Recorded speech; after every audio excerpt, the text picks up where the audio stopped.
नमस्कार। भक्ति सागर SMS DMs में आपका हार्दिक स्वागत है।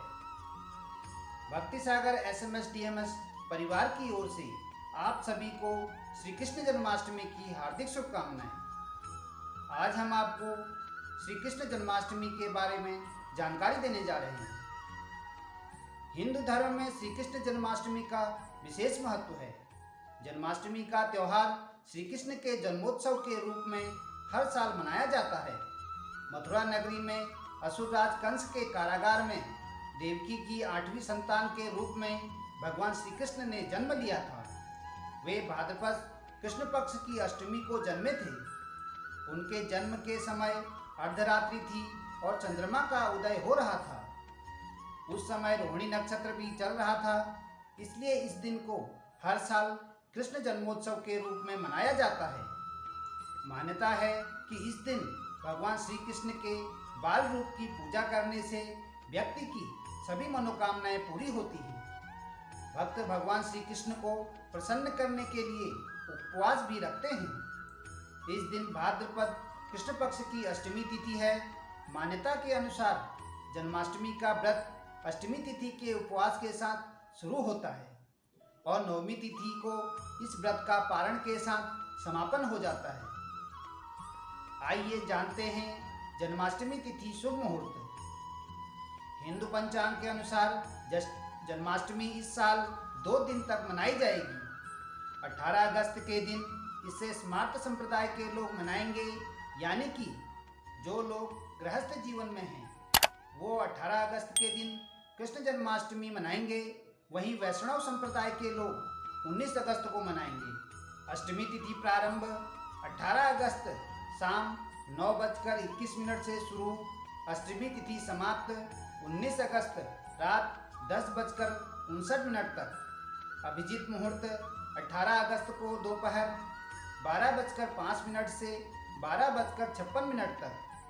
वृद्धि योग 17 अगस्त दोपहर 8:56 से 18 अगस्त रात 8:41 तक। ध्रुव योग 18 अगस्त रात 8:41 से 19 अगस्त रात 8:59 तक।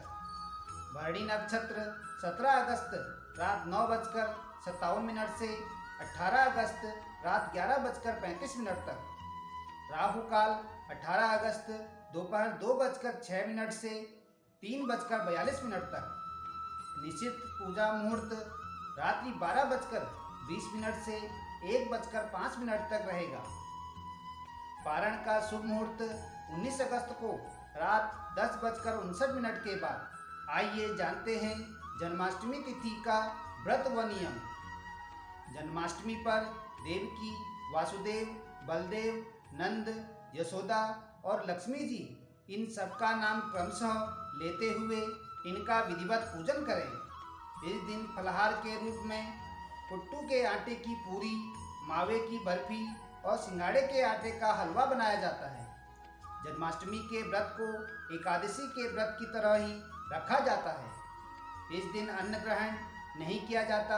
जन्माष्टमी का व्रत एक निश्चित अवधि में ही तोड़ा जा सकता है, जिसे पारण मुहूर्त कहते हैं। जन्माष्टमी का पारण सूर्योदय के बाद अष्टमी तिथि और रोहिणी नक्षत्र के समाप्त होने के बाद ही तोड़ा जाता है। जन्माष्टमी का महत्व। जन्माष्टमी के दिन देश के सभी मंदिरों का श्रृंगार किया जाता है। साथ ही श्री कृष्ण के अवतार के उपलक्ष्य के रूप में झांकियाँ सजाई जाती है। भगवान श्री कृष्ण का श्रृंगार करके उनका झूला सजाकर उन्हें झूला झुलाया जाता है।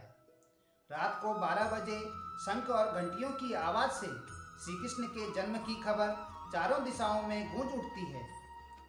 जन्माष्टमी के दिन भगवान श्री कृष्ण के बाल स्वरूप की पूजा की जाती है। इस दिन भक्तों का उत्साह देखने लायक होता है। इस दिन भजन कीर्तन किए जाते हैं। रात में जागरण किया जाता है। इस दिन श्री कृष्ण का आशीर्वाद पाने के लिए उनकी प्रिय चीज़ें उन्हें अर्पित की जाती हैं। अगर आप भी जन्माष्टमी पर भगवान श्री कृष्ण का आशीर्वाद पाना चाहते हैं और आर्थिक समस्या से छुटकारा चाहते हैं, तो ये एक छोटा सा उपाय चमत्कार कर सकता है। ज्योतिष शास्त्र के अनुसार श्री कृष्ण को बांसुरी बेहद प्रिय है। इसलिए उन्हें बंशीधर, मुरलीधर जैसे नामों से पुकारा जाता है। इतना ही नहीं, मुरली और बांसुरी को शुभ प्रतीक में शामिल किया गया है। वास्तु के अनुसार घर में बांसुरी रखना शुभ माना जाता है।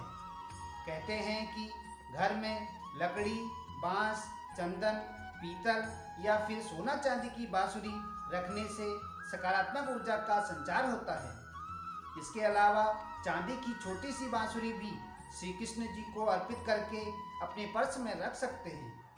मान्यता है कि श्री कृष्ण को चांदी की बांसुरी अर्पित करने से धन संबंधी समस्याएं दूर होती हैं। व्यक्ति व्यापार में दिन दुनी रात चौगुनी तरक्की करता है।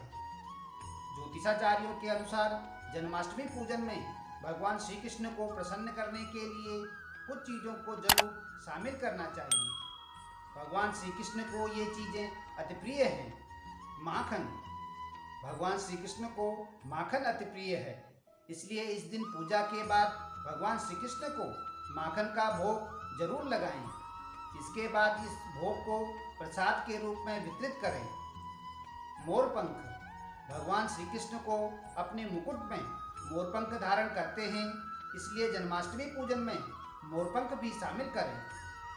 बाल गोपाल को मोरपंख लगा हुआ मुकुट ही पहनाएं। शास्त्रों के अनुसार घर में मोरपंख रखना शुभ होता है। तुलसी, भगवान श्री कृष्ण की पूजा में तुलसी को शामिल करना शुभ माना गया है। भगवान श्री कृष्ण को तुलसी अति प्रिय होती है। मान्यता है कि ऐसा करने से भगवान श्री कृष्ण जल्द ही प्रसन्न होते हैं। सहभार livehindustan.com, indiatv.in, newsfast.com, gnews.com, जागरण.com, नईदुनिया.com। धन्यवाद। भक्ति सागर SMS DMS, नमस्कार।